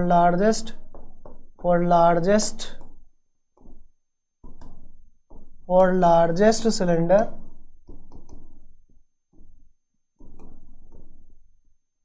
क्या हो जाएगी सिचुएशन भाई, ये dv बाई डी एच है वो 0 हो जाना चाहिए। अगर इसको मैं 0 करूं तो यहाँ से क्या हो जाएगा भैया, 3 पाई एच स्क्वायर बराबर हो जाएगा 3 पाई आर स्क्वायर के। समझ में आएगी नहीं आई बात। तो वैसे इसको ज़रूरत नहीं है, इसकी ज़रूरत नहीं पड़ेगी। अब इसकी ज़रूरत नहीं पड़ेगी तो हम यहाँ से कह सकते हैं पाई से पाई कैंसिल, एच की वैल्यू आ गई है, एच स्क्वायर की वैल्यू आ गई है, एच की वैल्यू लिख लो सीधा सीधा r बाई √3। तो वो कह रहा है the volume of largest cylinder, यानी कि v कितना होगा, v मैक्स, जिसकी कैपेसिटी मैक्स होगी वो सिलेंडर भी लार्जेस्ट होगा। तो v max will be equal to pi r square की वैल्यू हो गई। अब यहाँ से आर स्क्वायर निकालना पड़ेगा। आर स्क्वायर निकालने के लिए कैपिटल आर की वैल्यू √3 रख दें तो ये 1 आ गया h। तो small r square is equal to कितना हो गया, 3 माइनस 1, आर की वैल्यू हो गई √2। ये हम यहाँ पुट कर सकते हैं, आर स्क्वायर हो जाएगा 2। सीधा सीधा बोलो आर स्क्वायर कितना हो गया, आर स्क्वायर कितना हो गया बच्चों, आर स्क्वायर हो गया हमारे पास में 2। ये 2 हम यहाँ पुट कर देंगे, ये हो गया 2 इंटू एच कितना है 1, तो ये आ गया बेटा 2 पाई। अंडरस्टूड है। कुछ थोड़ा सा ध्यान रखना है अपने को, अपने यहाँ से पढ़ने से largest possible right circular cylinder नहीं हो जाएगा, इंप्लीमेंट भी तो करना पड़ेगा ना। लार्जेस्ट सिलेंडर वो होता है जिसकी कैपेसिटी क्या हो, मैक्सिमम हो। अंडरस्टूड है ये बात। चलो अब देखो बेटा, वो कह रहा है for the curve y is equal to 3 sin theta cos theta, x is equal to e theta sin theta, theta की रेंज ये है, the tangent is parallel to. अब ये एक्चुअली ये सिलेबस में से ऑब्सोलीट हो चुका है, बट एप्लीकेशन तो है, तो टेंजेंट कोई बहुत एक्स्ट्रा ऑर्डनरी चीज नहीं है। टेंजेंट का slope parallel to x axis क्या होना चाहिए, tangent, slope of the tangent, slope of the tangent वो हो जाना चाहिए 0, करेक्ट। तो उसके केस में सीधा सीधा मैं कह सकता हूँ dy बाई डी एक्स 0 होना चाहिए। अब dy बाई डी एक्स निकालने के लिए पहले dy बाई डी एक्स अगर मैं बोल रहा हूँ तो वो होगा dy by D theta multiply by 1 upon dx by D theta. तो अब आपको पहले dy बाई डी थीटा निकालना पड़ेगा बेटा। अब dy बाई डी थीटा निकालना पड़ेगा, dy बाई डी थीटा निकालना पड़ेगा। तो dy बाई डी थीटा कितना हो गया भाई, इसको 2 से मल्टीप्लाई कर दें तो y की वैल्यू कितनी हो गई 3/2 साइन 2 थीटा, करेक्ट है क्या? ये लिख दिया हमने साइन 2 थीटा, अंडरस्टूड है? यहां तक कोई डाउट? यहां से हम ये कह सकते हैं, और ये हमारा प्रोडक्ट रूल के फॉर्मेट में डिफरेंशिएट हो ही जाएगा। तो dy बाई डी थीटा की वैल्यू कितनी आ गई 3/2 साइन 2 थीटा का डिफरेंशिएशन हो गया cos 2 थीटा, और 2 थीटा का डिफरेंशिएशन कितना हो गया बेटा 2। तो 2 से 2 क्या हो गया कैंसिल, आंसर कितना आ गया 3 cos 2 थीटा, इसका dy बाई डी थीटा का। क्लियर हुआ क्या? इसी तरीके से dx बाई डी थीटा भी निकाल सकते हैं, इसी तरीके से dx बाई डी थीटा भी निकाल सकते हैं। तो dx बाई डी थीटा कितना हो जाएगा, dx बाई डी थीटा के लिए क्या करना भैया, प्रोडक्ट रूल लगाओ किस पे, e की पावर थीटा और साइन थीटा पे। e की पावर थीटा बाहर, साइन थीटा का डिफरेंशिएशन cos थीटा हो गया, और साइन थीटा बाहर, e की पावर थीटा का डिफरेंशिएशन तो e की पावर x की तरह थीटा ही होगा, e की पावर। यस सर, आया कि नहीं आया समझ में? अब मैं यहाँ से dy बाई डी एक्स निकाल लेता हूँ, जिसको 0 करना है। तो dy बाई डी एक्स कितना हो गया भाई 3 cos 2 theta divided by e की power theta sine theta plus cos theta, ये आ गया। सिंपल सा लॉजिक है, ये 0 है। अब ये 0 कब होगा, ये 0 एक ही कंडीशन में होगा कि भैया डिनोमिनेटर तो 0 नहीं होना चाहिए। तो कहने का मतलब tan थीटा -1 नहीं होना चाहिए, tan थीटा -1 नहीं होना चाहिए। tan थीटा क्या नहीं होना चाहिए, tan थीटा -1, tan थीटा -1 नहीं होना चाहिए। ये डिनोमिनेटर 0 नहीं होना चाहिए। आया कि नहीं आया समझ में? अब तो cos 2 थीटा, तो फिर cos 2 थीटा 0 हो सकता है। cos 2 थीटा 0 होता है cos पाई बाई 2 पे।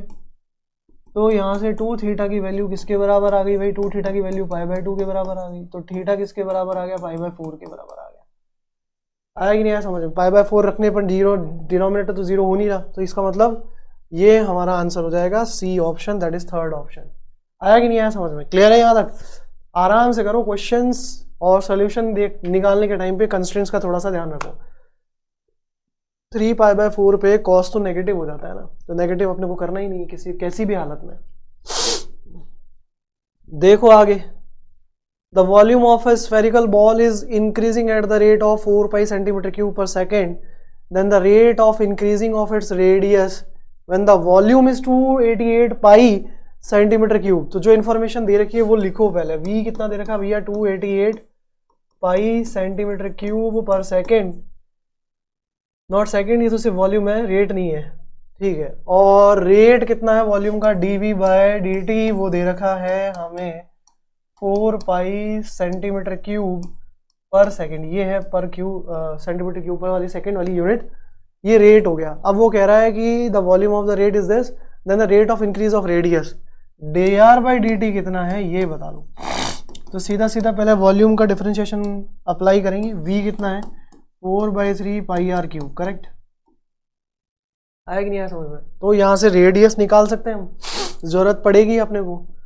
तो वॉल्यूम रखो यहाँ 288 pi is equal to 4/3 pi r cube, pi से पाई कैंसिल, 4 7 जा 28, 4 2 जा 8।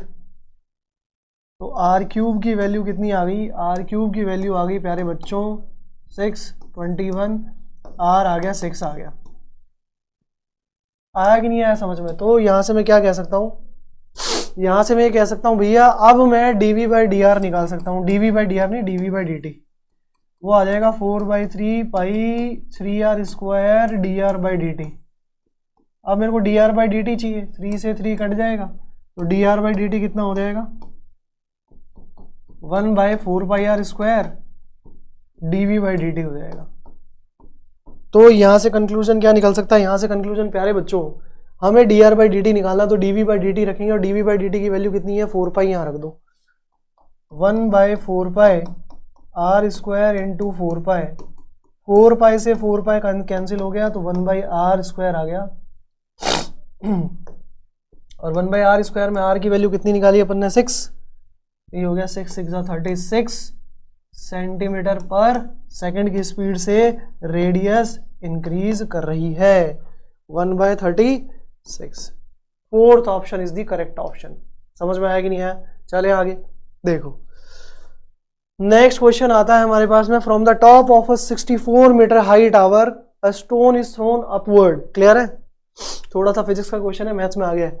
Vertically with the velocity of 48 metre पर second, the greatest height in metres attained by the stone assuming the value of the gravitational acceleration कितना दे रखा है 32 metre पर second. अब ये समझने वाली बात है, यहां ये टावर है, लेट सपोज कितनी हाइट दे रखी है, इसकी हाइट दे रखी है हमें 64 ग्राउंड से, यहां से एक स्टोन कुछ स्पीड से फेंका गया, स्पीड भी दे रखी होगी, स्पीड कितनी दे रखी है, स्पीड 48 मीटर पर सेकंड, 48 मीटर पर सेकंड की स्पीड से स्टोन फेंका गया, वो जाएगा तो एक हाइट पे जाएगा और फिर वापस नीचे आएगा। Yes sir no? अभी इसी पे आएगा कि बाहर गिरेगा बिल्डिंग के, वो मैटर नहीं करता, बट यहां जाके मेरी स्पीड 0 हो जाएगी। इनिशियल स्पीड अपने को u दे रखी है और हम मान लेते हैं कि ये h हाइट जाके ऊपर अटकेगा, अटकेगा नहीं मतलब रुकेगा और तुरंत इंस्टेंटेनियसली रुकेगा और फिर वापस आ जाएगा। Yes sir no? ये h हाइट मान लेते हैं हम। बोला आया कि नहीं आया समझ में? अंडरस्टूड नहीं आता? तो Newton's third equation of motion यहाँ काम आने वाली है, वो क्या है, v square is equal to u square minus 2gh। v कितना है, फाइनल वेलोसिटी 0, इनिशियल वेलोसिटी 48 का स्क्वायर माइनस 2g कितना है 32 इंटू h कितना है वो पता करना है। h की वैल्यू कितनी आ गई, h आ गया हमारे पास में 48 स्क्वायर बाय 2 इंटू 32 को सिंप्लीफाई करो तो तुम्हें आंसर मिल जाएगा क्या,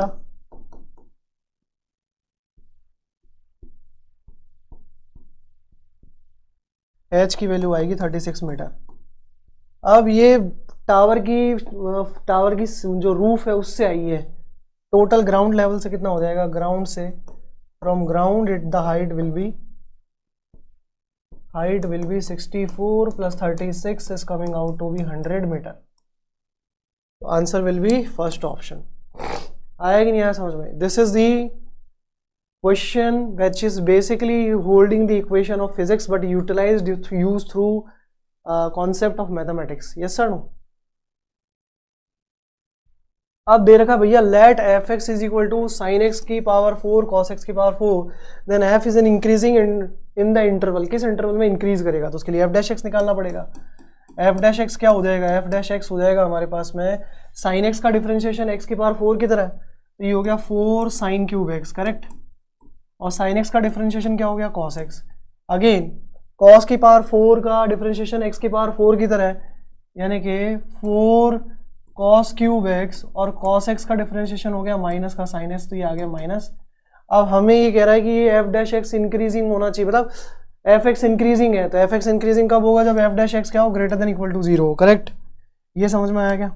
अगर ये समझ में आता है तो भैया यहाँ से मैं क्या कर लेता हूँ, मैं माइनस का 4 sine cube x, not sine cube x, sine x cos x common ले लेता हूँ, अंदर क्या बच जाएगा, cos square x minus sine square x greater than equal to 0। Minus हटा देते हैं, 2 देते हैं सबसे पहले, तो 2 हो गया 2 sine x cos x sine 2x। इस माइनस की वजह से हटाने से ये इनइक्वालिटी का साइन चेंज हो जाएगा और ये बच गया cos 2x is less than equal to 0।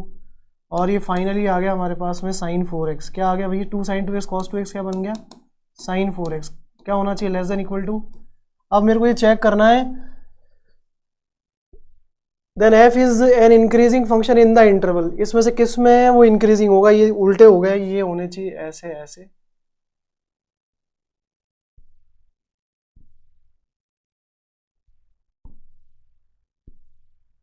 समझना, 0 से पाई बाय 4, ये x की वैल्यू है, तो 4x क्या हो जाएगा, 4x हो जाएगा आपका 0 से पाई, यस और नो।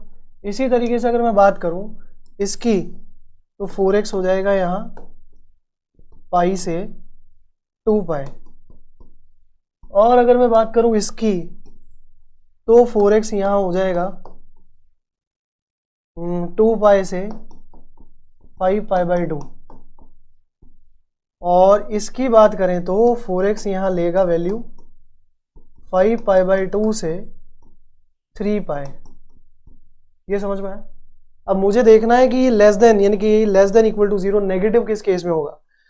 ये तो पॉजिटिव होगा, यहाँ तो क्या होगा पॉजिटिव, यहाँ भी क्या होगा पाई से 2 पाई, यहाँ पाई से 2 पाई में नेगेटिव होगा, क्या होगा नेगेटिव। 2 पाई से 5 pi by 2 first quadrant positive, और इसमें 5 पाई बाई 2 से 3 पाई, इसमें भी क्या होगा पॉजिटिव। तो सिर्फ और सिर्फ नेगेटिव एक ही केस में है। नेगेटिव किस केस में, नेगेटिव केस है ये वाला, यानी कि पाई बाई 4 से पाई बाई 2 के बीच में। समझ में आई कि नहीं ये बात, अंडरस्टूड है क्या। पाई से 2 पाई के बीच में ये इंटरवल 4x के लिए है, तो 5x क्या हो जाएगा पाई बाई 4 से पाई बाई 2। इसमें मेरा साइन 4x क्या होगा नेगेटिव होगा, और नेगेटिव होगा तो ये पॉजिटिव होगा, और ये पॉजिटिव होगा तो एफ डैश एक्स पॉजिटिव होगा, और वो इंक्रीजिंग बन जाएगा। आई कि नहीं आई बात समझ में, क्लियर है ये चीज, अंडरस्टूड है। चलो आगे कह रहा है the function f defined by F x x cube minus 3x square plus 5x plus 7 is decreasing in 0 to infinity and increasing in minus infinity to 0, decreasing in real, increasing in real, increasing in 0 to infinity, decreasing in minus infinity to 0। निकालना पड़ेगा, simple सा logic है भाई। क्या पहले F dash x निकालो, increasing decreasing check करने के लिए क्या करना पड़ता है, एफ डैश एक्स निकालना पड़ता है। तो यहां से कितना आ गया 3x स्क्वायर माइनस का 6x प्लस का 5, 7 का तो 0 हो जाएगा। अब इंक्रीजिंग होगा, for increasing F dash x क्या हो जाना चाहिए, ग्रेटर देन इक्वल टू 0 हो जाना चाहिए। उसने स्ट्रिक्टली इंक्रीजिंग नहीं बोला है, ठीक है। तो कुल मिला के 3x square minus 6x plus 5 क्या होना चाहिए, ग्रेटर देन इक्वल टू 0 होना चाहिए। अब चेक कर लेते हैं, 3x square minus 6x plus 5 हो गया ना 15 के फैक्टर्स के फॉर्मेट में अगर बात करूँ तो इसका d अगर चेक करें, d चेक कर लेते हैं सबसे पहले। तो d क्या हो गया, d हो गया 36, मुझे 20 से 60, d आ रहा है हमारे पास में 36 माइनस 4 इंटू 3 इंटू 5, जो कि आ रहा है नेगेटिव। क्या आ रहा है भाई, d आ रहा है नेगेटिव। नेगेटिव होने का मतलब ऑलवेज पॉजिटिव, ऑलवेज पॉजिटिव। अगर ये हमेशा ही पॉजिटिव है तो फिर तो ये हमेशा इंक्रीजिंग है। एफ डैश एक्स अगर हमेशा पॉजिटिव है तो एफ एक्स क्या है, always increasing for all x belongs to real number, all x belongs to real number. मेरा फंक्शन क्या है, हमेशा इंक्रीजिंग है। क्यों, सारे रियल नंबर के लिए ये मेरा डी जो आ रहा है लेस देन 0 आ रहा है, इसका मतलब ये हमेशा पॉजिटिव रहेगा, क्योंकि इसका ए ऑलरेडी ग्रेटर देन 0 है, डी नेगेटिव आ रहा है। तो भैया ये जो पैराबोला है वो ऊपर देखेगा, मतलब dy by D x positive बन रहा है, dy by D x positive बन रहा है, तो इसका मतलब फंक्शन मेरा इंक्रीजिंग है। क्लियर है ये चीज। चलो, the maximum value of the right circular cone having slant height 3 metre is, right circular cone भाई, right circular cone, right circular cone की बात की जा रही है। तो राइट सर्कुलर कोन बना लेता, the maximum volume of the right circular cone having slant height, slant height कितना दे रखा है, 3 मीटर दे रखा है। स्लांट हाइट कितना दे रखा है, 3 मीटर दे रखा है। वर्टिकल हाइट, वर्टिकल हाइट की कोई चर्चा नहीं है, उसको h कर लेते हैं, इसको r कर लेते हैं, ये 90 डिग्री का बनेगा इनमें। तो द मैक्सिमम वॉल्यूम, सब मैक्सिमम वॉल्यूम पूछ रहा है, तो वॉल्यूम तो होता भैया कितना, v is equal to 1/3 pi r square h, correct. तो भैया कुल मिला के बात इतनी सी है, इसका डिफरेंशिएशन तो करेंगे, बट यहाँ पाइथागोरस थ्योरम लगा के, यहाँ पाइथागोरस थ्योरम लगा के r square plus h square is equal to l square लिख देते हैं। यस और नो, आया कि नहीं आया समझ में। और एल स्क्वायर के फॉर्मेट में दोनों में से एक को रिप्लेस कर देते हैं। तो मैक्सिमम वॉल्यूम चाहिए भाई, तो हम लिखेंगे 1/3 पाई आर स्क्वायर को सब्सटीट्यूट कर लेते हैं, ये हो जाएगा L square minus H square into H, correct. L की वैल्यू हमारे पास कांस्टेंट है, उसको बाद में भी। अब लार्जेस्ट मैक्सिमम वॉल्यूम या लार्जेस्ट कोन, ये की बात है कि मैक्सिमम कैपेसिटी वाले कोन की बात की जा रही है। तो d v by d h मेरा हम 0 करेंगे, उससे पहले इसको 1/3 पाई को तो रख लेते हैं, इसको सिंप्लीफाई करें तो ये हो गया 1/3 pi L square H minus H cube, correct. अब इसका डिफरेंशिएशन देखो, ये हो गया L square minus 3h square, ये हो जाना चाहिए 0। अब अगर ये 0 हो जाना चाहिए तो इसका मतलब ये हो गया कि 3h स्क्वायर बराबर होना चाहिए एल स्क्वायर के। तो एच स्क्वायर किसके बराबर होना चाहिए, एल स्क्वायर बाई 3 के। बोला है कि नहीं आया समझ में, यहाँ तक अंडरस्टूड है। अब वो भैया पूछ रहा है maximum volume of the cone कितना होगा, तो v max will be equal to, हाँ एक चीज और, डबल डिफरेंशिएशन ये भी चेक कर लेना कि पता चले मैक्सिमम एग्जिस्ट ही नहीं करता है। तो वी डबल डैश अगर चेक करूं मैं, तो यहाँ से इसका फिर से डिफरेंशिएशन करें तो 1/3 पाई एल स्क्वायर वाली टर्म कांस्टेंट है, 0 हो जाएगी, और 3h स्क्वायर कितना आ गया माइनस का 6h, जो कि आ रहा है नेगेटिव। इसका मतलब जो भी ये वैल्यू आ रही है h की, वो पॉइंट ऑफ मैक्सिमा ही देगी, यानी कि मैक्सिमम वॉल्यूम देगी कौन का। क्लियर है चीज। तो वी मैक्स कितना हो गया 1/3 पाई आर स्क्वायर अब यहीं रख लेते हैं, एल स्क्वायर की एच स्क्वायर की वैल्यू जो भी आ रही है, हाँ तो आर स्क्वायर कितना है, L square minus H square, निकालेंगे यहीं से निकाल लेते हैं, या फिर सीधा रख देंगे, है चलो ठीक है यहीं रख देंगे, L square minus H square into H, 1/3 L square की वैल्यू, तो एल कितना दे रखा है, एल स्क्वायर हो जाएगा 9, ठीक है, और एच स्क्वायर की वैल्यू एल स्क्वायर बाई 3 हो जाएगा, तो L square minus L square by 3 into H हो जाएगा हमारे पास में एल बाय √3। अंडरस्टूड है क्या। तो यहाँ से क्या कंक्लूजन निकल गया, 2l स्क्वायर बाय 3, ये हो गया 1/3 2l square by 3 into L by √3। Clear है क्या। तो यहाँ से वैल्यू लिखो, v मैक्स कितना आ रहा होगा, v मैक्स आ रहा होगा 2l स्क्वायर 3 3 जा 9 √3, एल स्क्वायर की वैल्यू हो गई 9 और एल हो गया हमारे पास 3, तो 9 से 9 कैंसिल, √3 से 3 √3 टाइम कैंसिल। हाँ एक पाई भूल गए हम, बिल्कुल भूल गए, यहाँ पाई जरूर लिख लेना, आया कि नहीं आया समझ में। तो इंटू पाई, तो ये कितना हो गया बेटा √3 2√3 पाई इज द आंसर। तो 2√3 पाई हमारे पास में क्या आ रहा है, आंसर आ रहा है किसका, इस पर्टिकुलर क्वेश्चन का। देखो नेक्स्ट क्वेश्चन देखो, कह रहा था maximum value of the function f x is equal to 3x³ minus 18x square plus 27x minus 40 on the set s is minus 122 minus का 222 माइनस का 122 222, कौन सा होने वाला है ये चेक करना है। तो बेटा the maximum value of the function f x, maximum value पूछ रहा है, तो पहले एफ डैश एक्स तो निकाल लो। अगर एफ डैश एक्स निकालें हम, तो यहाँ से एफ डैश एक्स कितना बनता है हमारे पास, वो बनता है 3 3 जा 9 एक्स स्क्वायर माइनस का 36x प्लस 27, ये बनता है। इसको इज इक्वल टू 0 कर देंगे तभी पॉइंट ऑफ क्रिटिकल पॉइंट, जैसा नो फॉर क्रिटिकल पॉइंट इसको 0 के इक्वेट करेंगे, for critical point, for extremum, for low, जैसे लिखो for local extremum, for local extremum F dash x को क्या करेंगे भैया हम 0 कर देंगे। अगर एफ डैश एक्स को 0 कर देंगे तो यहाँ से क्या बन जाएगा, 9 कॉमन लेंगे, ये हो गया x square minus 4x plus 3 is equal to 0। Clear है क्या। तो ये हो गया x minus 1 into x minus 3 is equal to 0। x की वैल्यू एक तो 1 मिल रही है और क्या मिल रही है 3 मिल रही है। अब ये चेक करना पड़ेगा कि कौन सा लोकल एक्सट्रीमम है, मिनिमा का कि मैक्सिमा का। तो फिर एफ डबल डैश एक्स निकालना पड़ेगा।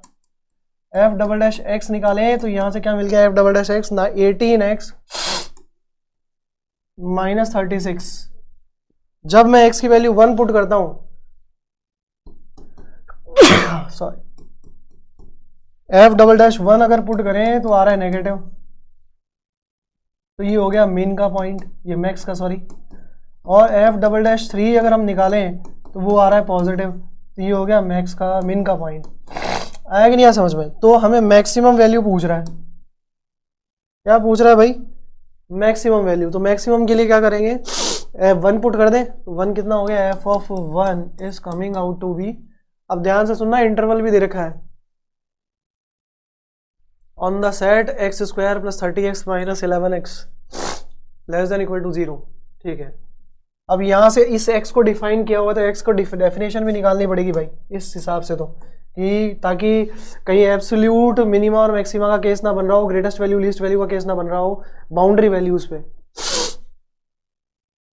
X square minus 11x plus 30 is less than equal to 0। तो यहाँ से इंटरवल मिल गया मेरे को x minus 6 into x minus 5 less than equal to 0, x will belong to close interval 5 to 6। आया कि नहीं आया समझ में? तो f5 और f6 भी निकालना पड़ेगा, उससे पहले f ऑफ 1 निकालते हैं। ये हो गया 3 माइनस 18 माइनस 27 माइनस 40, ये तो नेगेटिव आ रहा है, कितना आ रहा है चेक कर लो। 1 पुट किया तो ये आ गया हमारे पास में माइनस का 18 प्लस का 27, तो ये कितना हो गया 30, ये माइनस का 10 और ये हो गया माइनस 28। ये लोकल मैक्सिमम तो है, एब्सोल्यूट है कि नहीं ये चेक करना पड़ेगा। समझ में आया? 27 और 3 30 और माइनस 40 माइनस का 10 माइनस का 28 आ गया। अब f ऑफ 5 चेक करते हैं क्या आ रहा है। f ऑफ 5 के लिए वैल्यू सब्सटीट्यूट की हमने इसमें, 3 इंटू 5 का क्यूब माइनस 18 इंटू 5 का स्क्वायर प्लस 27 इंटू 5 माइनस का 40, तो ये कितना हो गया 125 इंटू 3, 125 इंटू 3 कितना हो गया 375। ये हो गया हमारे पास में 18 5 जा 90, 95 जा कितना हो गया 450, 27 5 जा कितना हो गया, ये आ गया। अब देखो 135 और 375 ऐड करूं, 500 10 आया कि नहीं आया समझ में? और ये कितना हो गया हमारे पास 490, सब्ट्रैक्ट करें तो कितना आ रहा है 220, नॉट 220। अच्छा 3 और 1 4 और 1 5, ठीक है, तो ये आ गया भैया 20 इवन, नॉट 220। अब लास्ट एक 5 f ऑफ 6 भी चेक करना पड़ेगा। f ऑफ 6 अगर हम चेक करें, f ऑफ 6 अगर हम चेक करें, f ऑफ 6 अगर चेक करें बेटा, f ऑफ 6 कितना बन रहा है देखो,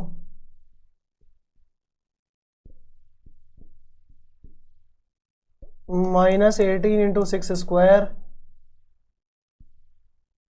प्लस 27 इंटू 6 और ये हो गया माइनस का 40।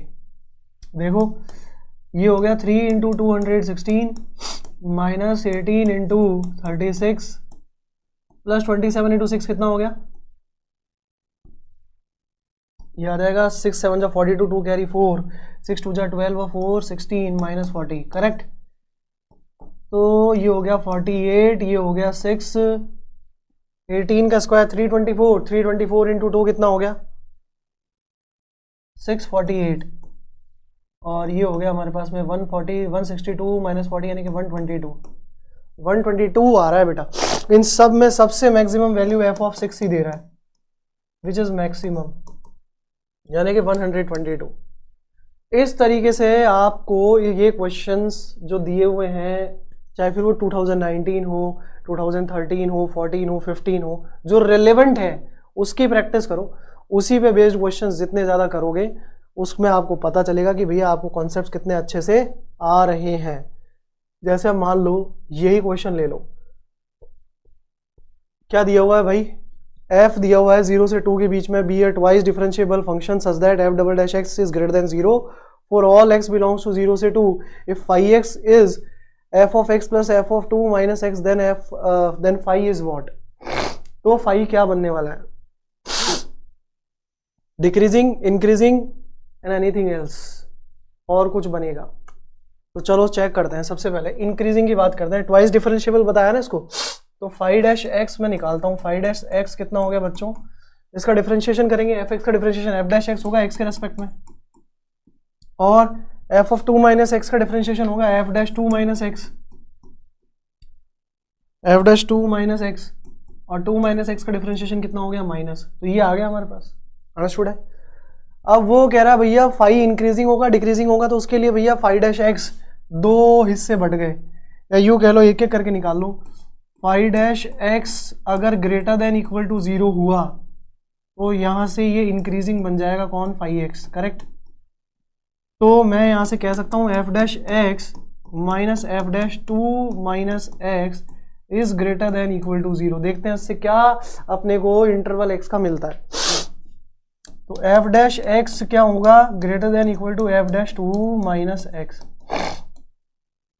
एफ डैश एक्स अगर एफ डैश 2 माइनस एक्स से बड़ा है और वो increasing value of increasing interval of x है, तो भैया एक्स भी क्या हो जाना चाहिए? Greater than equal to 2 minus x हो जाना चाहिए। तो एक्स और एक्स हो गया 2x greater than equal to 2x is greater than equal to 1। एक तो ये इंटरवल हो गया इंक्रीजिंग के लिए। किसके लिए? इंक्रीजिंग के लिए हो गया greater than equal to 1, greater than equal to 1, greater than equal to 1। ये समझ में आ गया होगा। और अब देखते हैं डिक्रीजिंग के केस। डिक्रीजिंग का केस होगा तो क्या होगा? फाई डैश एक्स क्या होना चाहिए? लेस देन 0 होना चाहिए। तो यहाँ से हम कह सकते हैं f dash x minus f dash 2 minus x 2 minus x less than equal to 0, यानी कि एफ डैश एक्स क्या होगा? Less than equal to f dash 2 minus x, correct. तो भैया x भी less than equal to 2 minus x होना चाहिए। फिर तो 2x क्या हो गया? लेस देन इक्वल टू 2, यानी कि x क्या हो गया? Less than equal to 1। ये केस बन गया हमारे पास। अब x less than equal to 1 का मतलब डिक्रीजिंग के लिए, और डिक्रीजिंग फाई x। अब चेक कर लेते कौन सा ऑप्शन दिखा रहा है।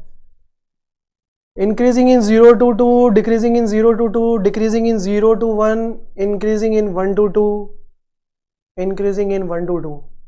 अब देखो 0 से 2 ही हमारे पास इंटरवल है। ग्रेटर देन 1 का मतलब हो गया ये वाली जो कंडीशन है, hence x will belong to 1 to 2 for increasing. बढ़िया। Hence x will belong to 0 to 1 for decreasing.